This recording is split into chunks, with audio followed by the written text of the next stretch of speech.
আজকে দুপুর 1:30টার দিকে আমি কর্মরত থাকা অবস্থায় আমার ফ্যামিলি থেকে ফোন আসে যে বাড়িতে তোর ফ্যামিলিকে মারধর করা হইতেছে। সেই সুবাদে আমি বাড়িতে পৌঁছায় শোনার মুহূর্তেই আমার সম্পর্ক হয় নানি এবং আমার প্রতিবেশী, তারা আমার 2 বোনকে, আমার মাকে এবং আমার স্ত্রীকেও মানে এক পর্যায়ে আমার সামনেই মারধর করছে। আমি ছেলে মানুষ হওয়ার কারণে তাদেরকে আমি ওইভাবে বাধা দিতে পারিনি।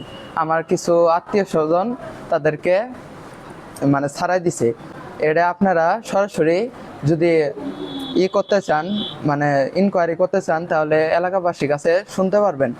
আমি প্রশাসনের কাছে এটার চূড়ান্ত বিচার চাই এবং আমি আইনের আশ্রয় নিচ্ছি। আমার নাম মিতা, আমার আব্বুর নাম মাহবুব। আমাদের এখানে স্থায়ী বাড়ি না, আমরা মানে নানু বাড়িতে থাকি। আমাদের প্রতিনিয়ত মানে বাড়িতে টর্চার করা হয়। আমরা স্কুলে যাই, সব সময় আমাদের মানে নিয়ে আজে বাজে কথা বলা হয়, আমাদের চরিত্র নিয়ে কথা বলা হয়।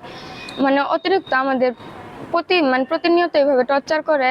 এখন আমার টর্চার করতে করতে আমার আম্মু যখন প্রতিবাদ করতে গেছে, তখন আমার আম্মুরা এসে মারছে। আমরা আটকাইতে গেছি, তখন আমাদের সহ মারছে। পরে হইতেছে আমরা বাড়ির ভিতরে চলে গেছি, ওর মেয়ের শ্বশুর বাড়ি থেকে ডাইকাই না আমাদের বাড়ির ভিতরে যায়, সেটা অনেক মারছে। এটা হচ্ছে আমাদের বাড়িতে থাকে, নাম হইতেছে মমেনা। আমাদের প্রতিনিয়ত গালাগালি করে, আমরা কি বলি না বলি আমাদের ঘরের কোনায় এসে দাঁড়াই থাকে।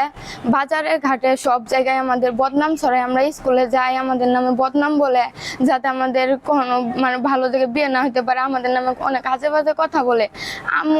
আম্মুরে প্রতিনিয়ত গালাগালি পারে, আমার ভাবিরে, আমার ভাইয়ারে, সবার কাছে গালাগালি পাইরে বেড়ায়। আমার আম্মু আজকে প্রতিবাদ করতে গেছে, আম্মুরে লাঠি দিয়া পিটন দিছে। আমি আটকাইতে গেছি, আমার লাঠি দিয়া পিটন দিয়ে মাটিতে ফেলাই দিছে, চুল ধরে অনেক পিটাইছে। ওনার মেয়ে এসে আমাদের বাড়ির ভিতরে এসে মাইরে থয়ে গেছে আমাদের সবারই।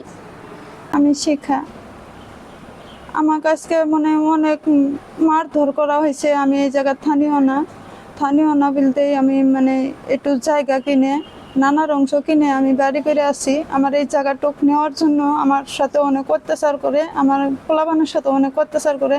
আমি যে কোনো মুহূর্তে কারোর সাথে ভালো মন্দ কোনটা করতে গেলে আমারে বাধা দেয়, আর ঘরের দিয়ে বেড়া দিয়ে আমার কোনো দিক দিয়ে যাইতে দেয় না।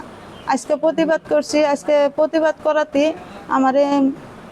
আমার ছোঁয়ার মধ্যে মানে উঠানের মধ্যে এসে আমার 2 মেয়েরও মারছে, আমারও মারছে, এবং কি আমার ছেলের বউরও মারছে। এটার জন্য আপনার কাছে বিচার চাই। আমার কেউ নাই, আমার পাশে কেউ নাই, শুধু ছেলে মেয়ে ছাড়া আর আমার এই জায়গায় কেউ নেই আপন বলতে। এই বিচার আপনাদের কাছে চাই, আপনারা বিচার করুন।